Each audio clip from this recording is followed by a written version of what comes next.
Hi, I'm Ryan Davis, And I'm Kiernan Schmidt. and this is Out of Office, a travel podcast.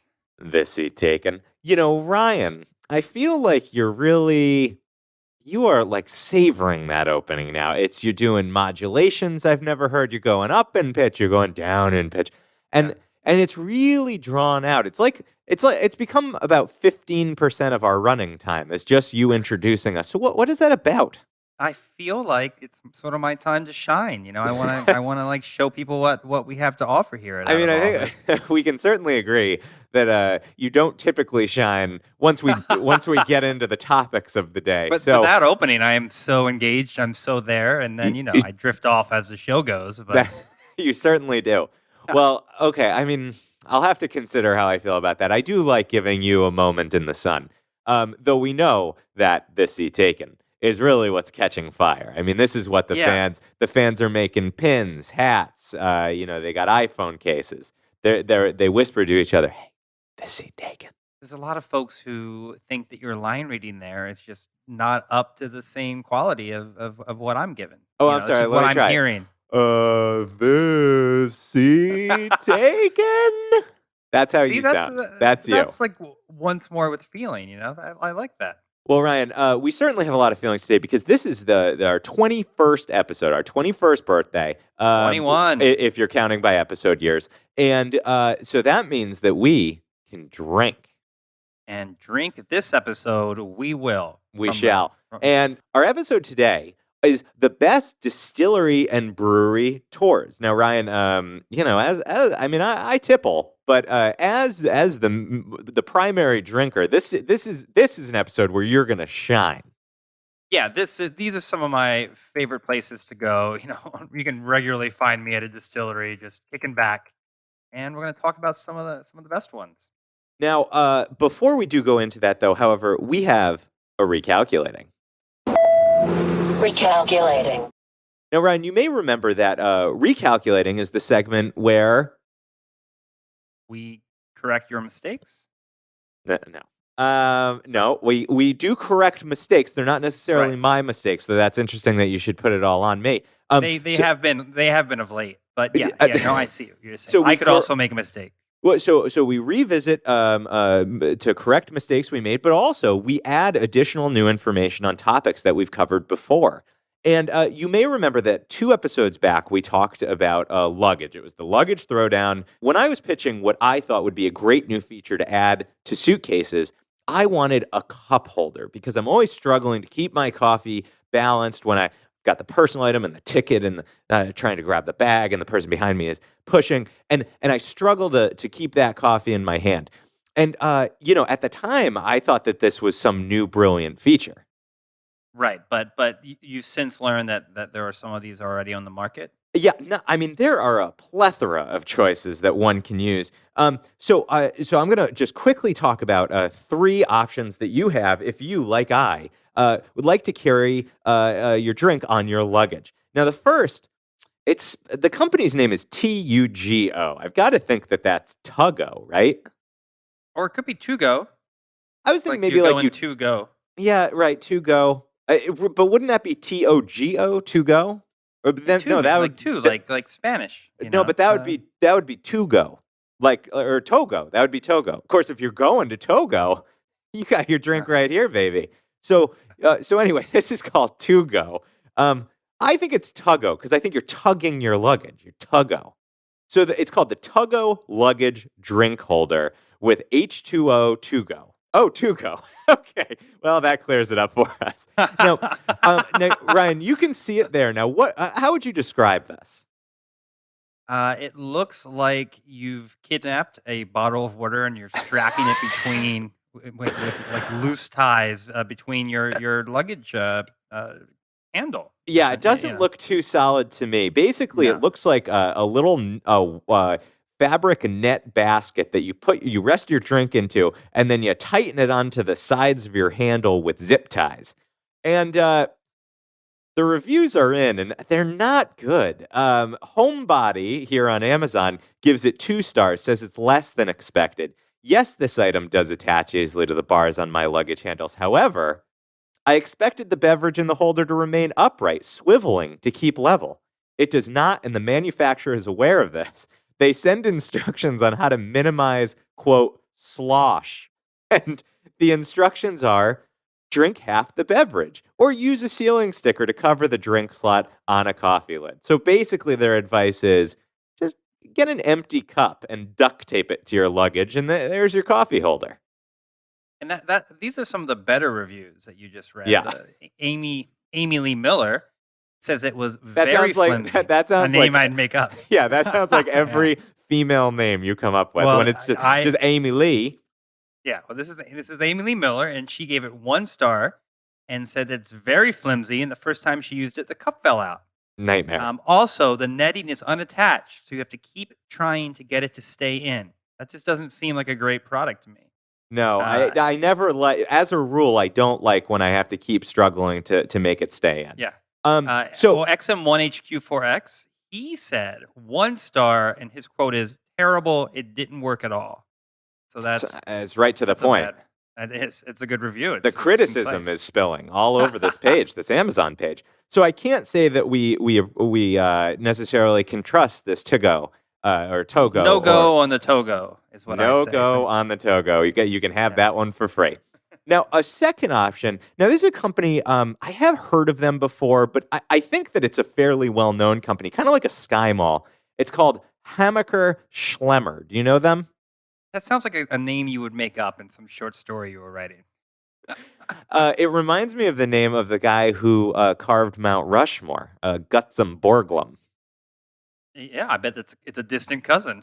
Uh, Started um, this instead. he was kind of a bad guy, from what I understand. Anyway, so Hammacher Schlemmer has what they call the hands-free luggage drink holder. Now, this looks very appealing to me, and it's got one review, but it's glowing. This review, it says, yeah, awesome travel accessory, amazing product and invention, incredibly helpful when I'm traveling, and a verified buyer named Jason. So, if you can trust Jason. What this looks like is kind of like that attachment that you put GPS up on your windshield. It's a solid plastic piece that clips onto the bars of your handle, and it drops what looks like a car cup holder. It's a solid plastic. Says that it pivots on the upright, so to prevent the drink spilling while you're wheeling it through the terminal. So this looks like exactly like what I need. Yeah, I think this is a more serious attempt to make this work. It does look more sturdy. I am a little skeptical of the one review, but this website also has great things like a cassette to digital converter for $29, and they've got a Panama hat and a mermaid blanket. So they've really got a lot of stuff going on here at Hammacher Schlemmer. So if you don't get the cup holder, you can definitely pick up the headache relief wrap, which looks very legit. Yeah, so I think that the Hammacher Schlemmer, just spit all over my screen. I think that that's a good option, coming in at a sweet $24.95, just below that $25 price level. I have more confidence that this one's going to deliver the promise of the feature I'm looking for. And while you're there, you can pick up a classic water phone for only $2.99. And this is an exotic instrument that creates sounds that have been featured in horror movies and can be used to communicate with whales. What's it So, called? A water phone? a classic water phone. Yeah, it's Oh, an it's exotic a instrument. classic It's water phone. classic. Yeah. All right. Well, that was a weird one to choose. But now, Ryan, the last option of these cup holders, it's called Hold My Coffee. One word, Hold My Coffee. You can find it at holdmycoffee.com. It's exactly what we're looking for. What I like about it is that its handle fits just over the handle where I'm already holding the suitcase. Two straps come down, and your cup sits like almost like the basket under a hot air balloon, just rocking back and forth. And it even has a strap to keep that coffee top on the cup. So it's got a killer tagline here. It's called Strap, Snap, and Go. Strap, snap, and go. I feel like I've heard that in other context, but I don't under what, like putting on like a ski suit or something? So I think I'll let our listeners who are in the know be in the know, and then the rest think about holding the coffee. Well, the strap, snap, and go. It does look to me like that's what it does. You strap it on, you snap it in place, and then you just go to town with that coffee. You know, you are bringing that straight. You're rushing to get to the terminal. Through the terminal, I like its logo as a coffee cup at about a 45-degree angle, just rushing forward. And I this looks like the most promising to me. It's simple. It has a beautiful fabric, and I think that this would be a great addition. I think I'm going to take this one out for a try, and I can report back. Yeah, and this will work on any standard horizontal support bars. So whether or not you are getting out of the car, you're going around town with your on a walker. It says a baby stroller, a bike handle. Ooh, for a Um, walker, I like that a lot. yeah, useful when getting around town on a skateboard. Something you must constantly be doing. Wait, well, where do you strap it on a skateboard? That doesn't make any I, sense. I don't I don't know. It I feel just like on says a it's useful scooter, for maybe getting around town on a skateboard.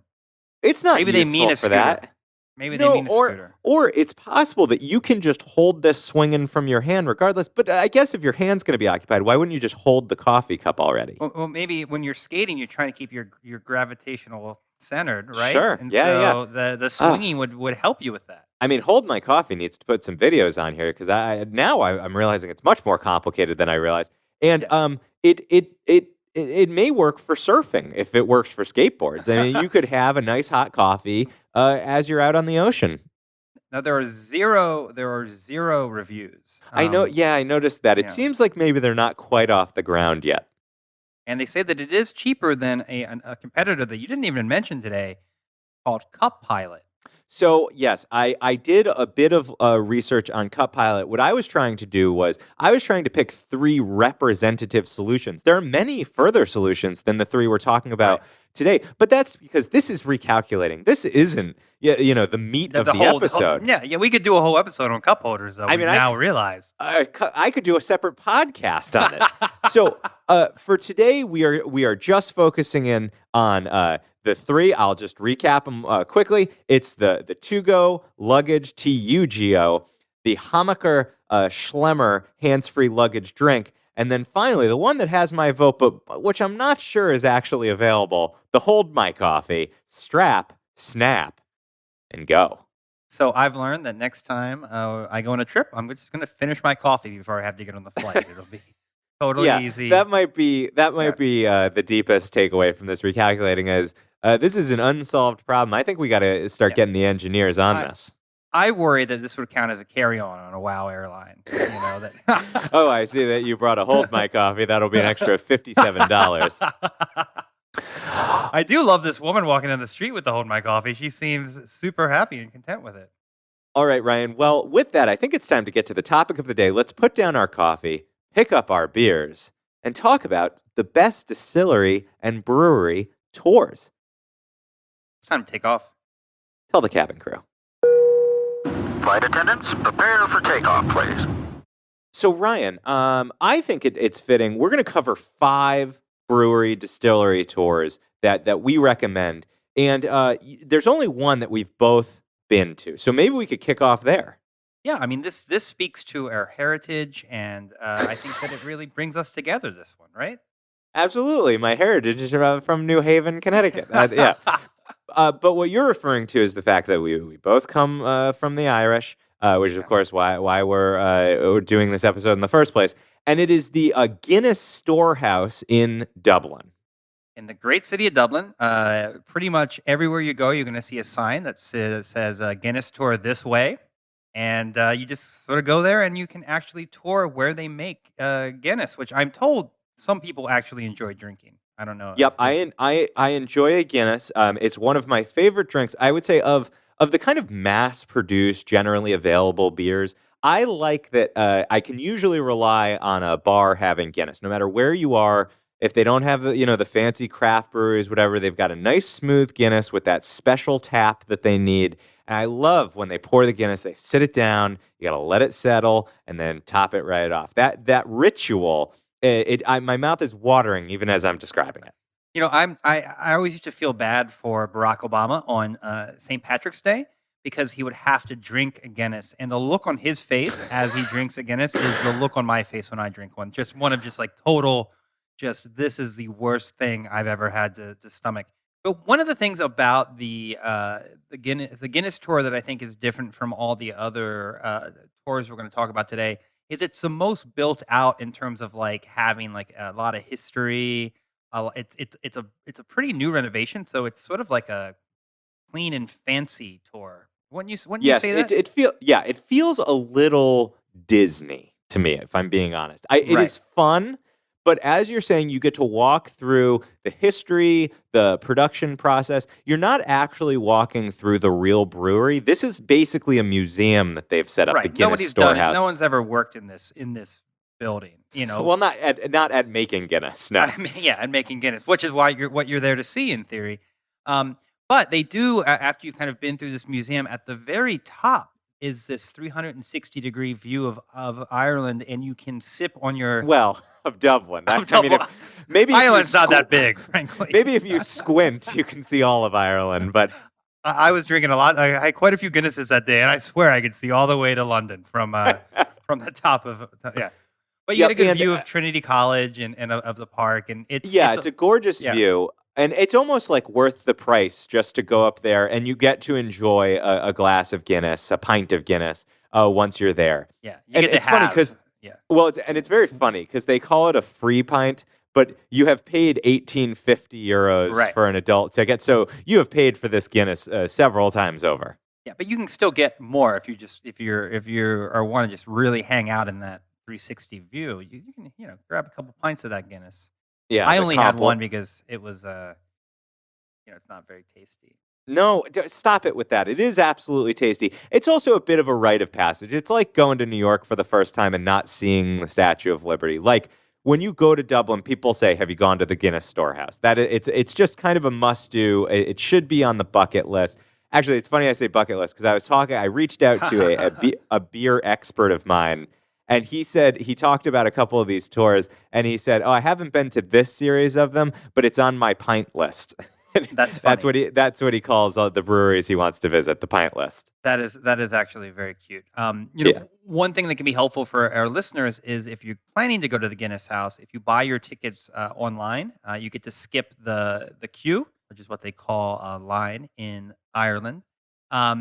And so yeah, it's a good way to do it. And I should note that children under 13 are free to go into the Guinness storeroom. So yeah. And do they get all the complimentary pints they want? I don't know that they do. It is Ireland, It is after all. Ireland. Yeah. Yeah. So The final thing I'd like to say about the Guinness Storehouse is I really enjoy the historical posters, the advertising that Sure. they've done. People know those classic posters: a toucan with a Guinness, my goodness, my Guinness, an ostrich with a Guinness pint stuck in its long neck, and they're just really fun. And they have a fun, huge collection of those at the Guinness Storehouse. So if you're a fan of Guinness, even if you're not, worth the wait if you happen to be in Dublin.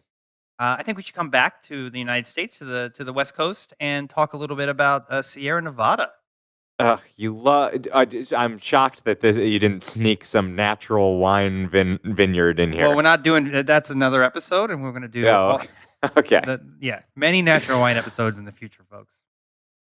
So what's cool about the Sierra Nevada tour is that they have lots of different tours based on what you're interested in. So unlike Guinness, where you really have to walk just this single route, you can pick the type of tour you like, covering the material you like. So there's kind of the basic brewery tour where you get to see the production facility.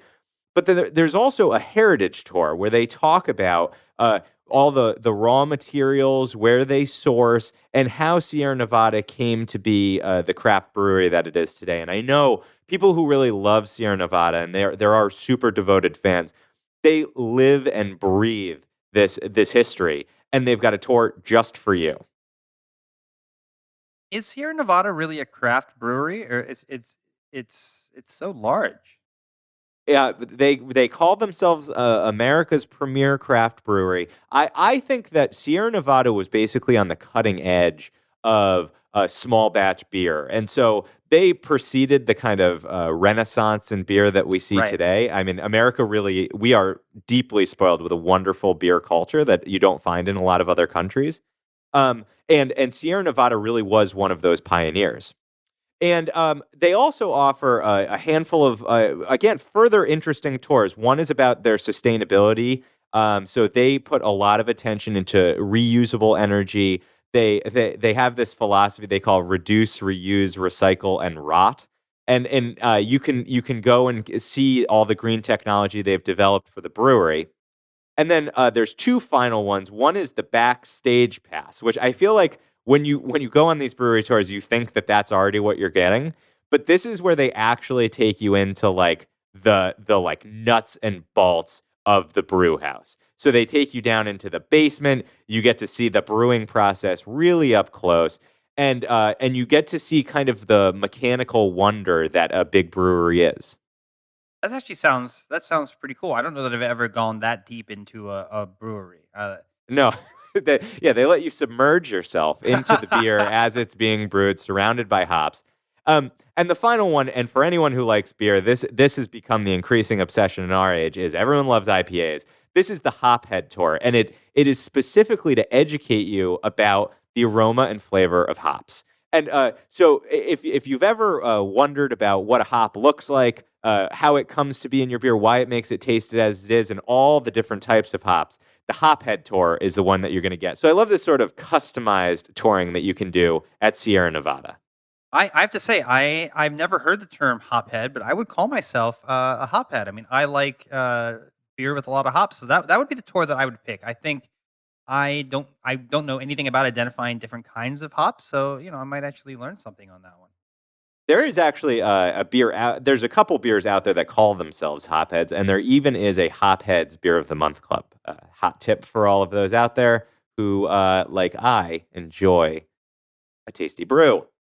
Now, Ryan, maybe we should turn here to the distillery part of the conversation. We've covered two great beer breweries, but you like to jangle around a glass with a Little Jack Daniels.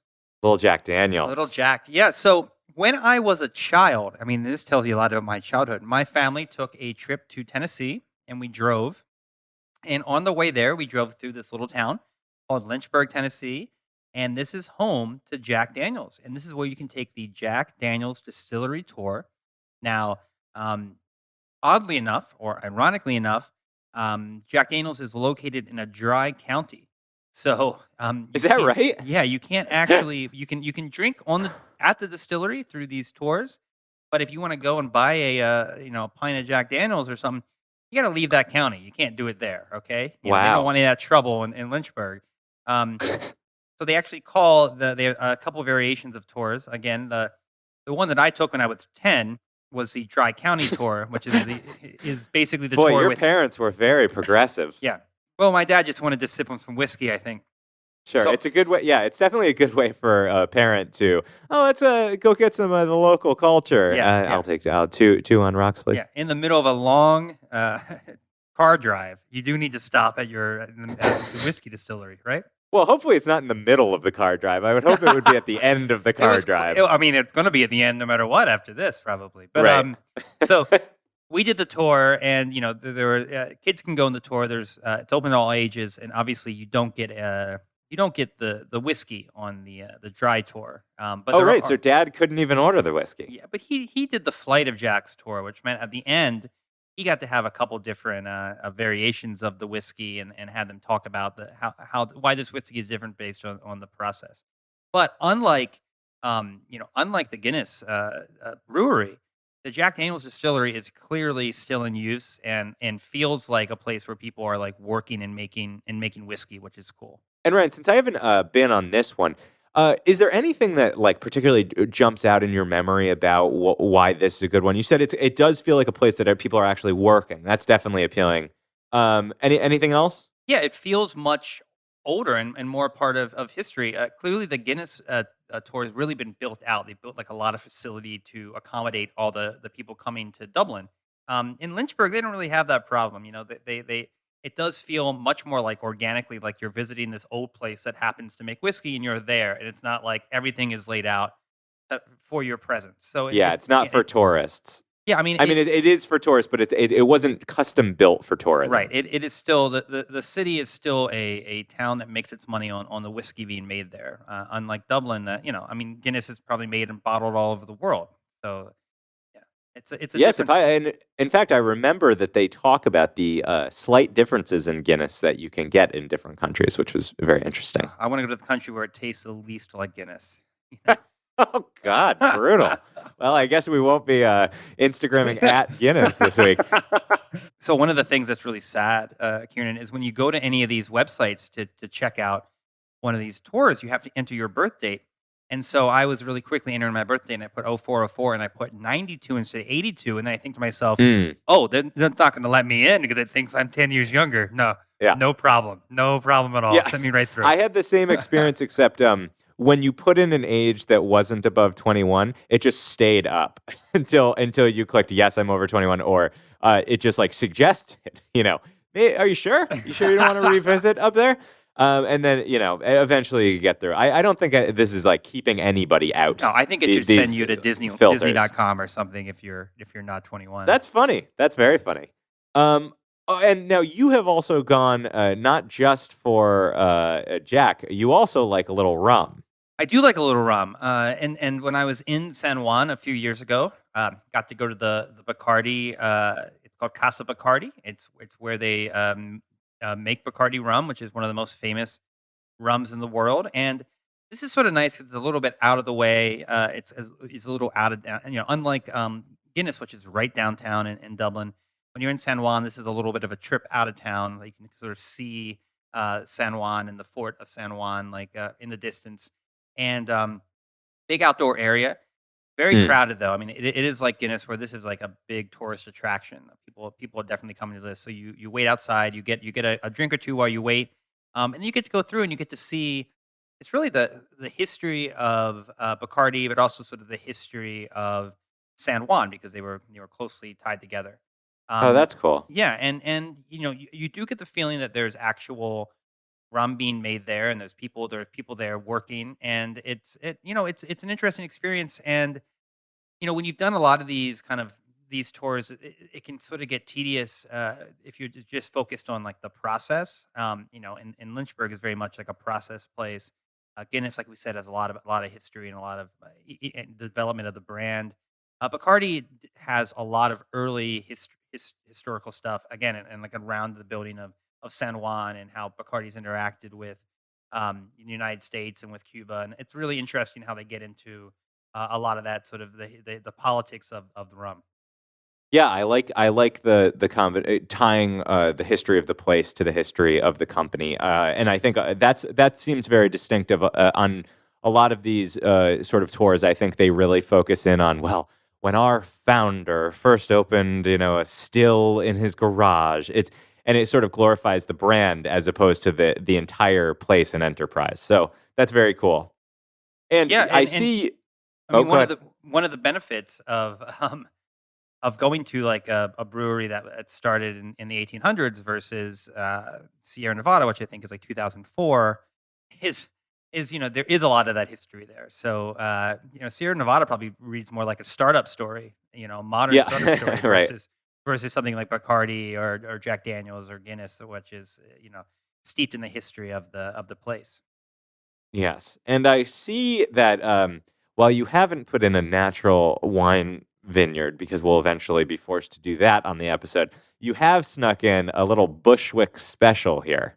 Yeah, I wanted to give a shout out to the Brooklyn Cider House, which is a cidery, not a brewery, but they bring You are in. really stretching our title of best distillery and brewery and cidery, I guess. Well, they make these ciders there, and they have their own apple farm upstate, and they bring these apples in, and they actually brew them right there in Brooklyn. It's a massive building, and they have this really fun dinner where it's sort of a prefix, and in between each course.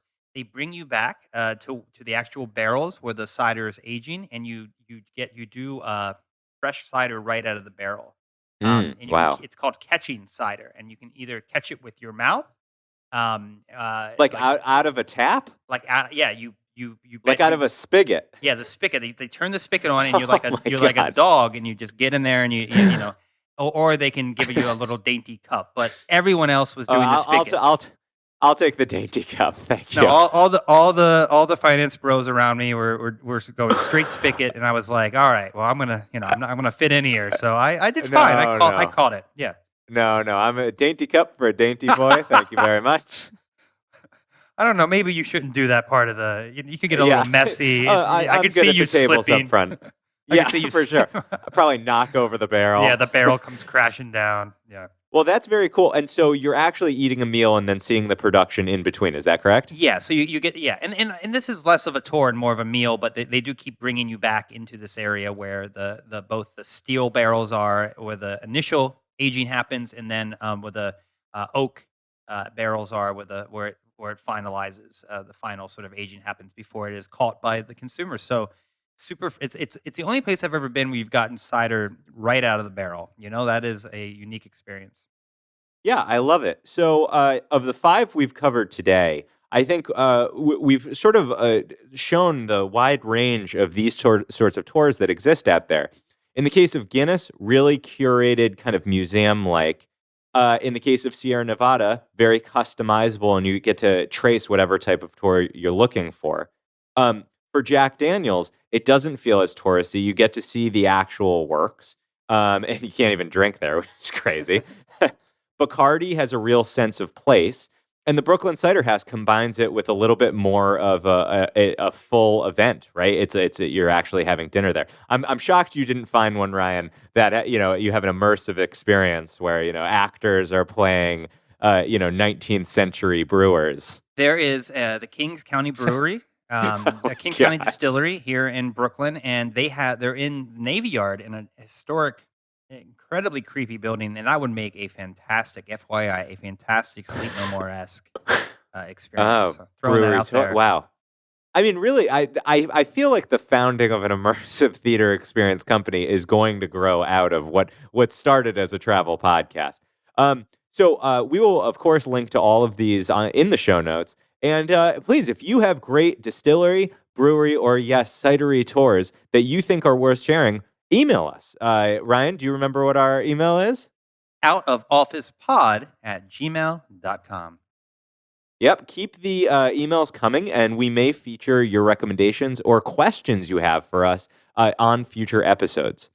So, Kiernan, I think that I'm getting a little thirsty. It's time for the last stop. The last stop. Ladies and gentlemen, this is the last stop on this train. Everyone, please leave the train. What is the last stop, Kiernan?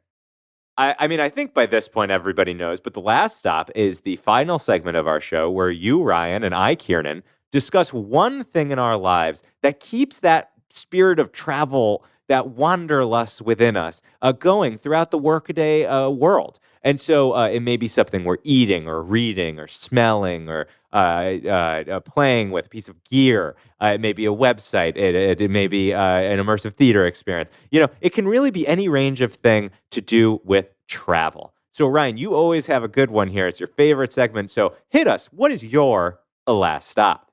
So on June the 28th, 1969, was Stonewall, the famous riots. It was sort of the birth of the LGBT rights movement in the United States.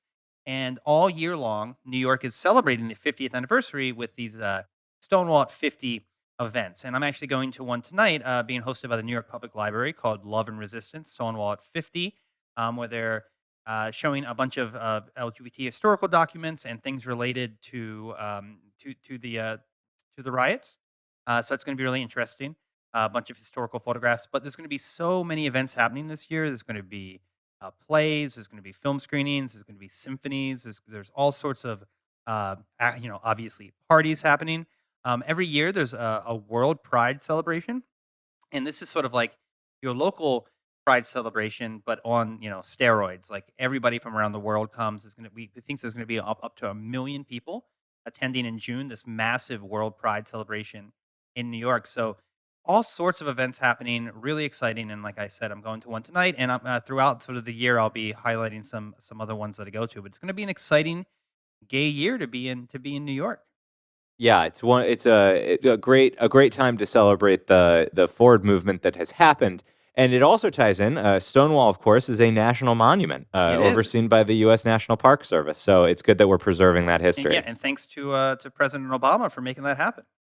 Indeed. Remember him? Now, Ryan, my last stop.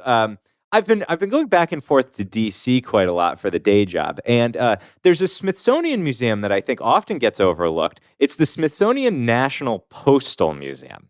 Okay, Ooh. and it is very close to the train station in D.C., and it is the perfect thing to do if you have an hour before your train. Pop over to the free Postal Museum. It is a 5-minute walk away. Go over to the museum, learn about some stamp collecting. You could become an amateur philatelist in the time that it takes between getting your ticket and getting on that train. Ryan, I saw that you were very impressed by working philatelist in there. FDR, famed philatelist.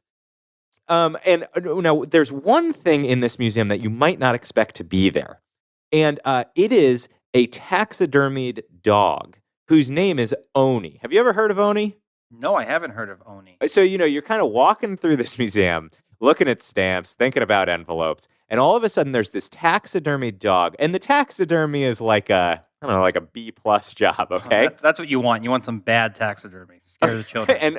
and this dog, Oni, was like the unofficial mascot of the Postal Service through the 1880s and 90s. And this dog used to ride the postal rail system.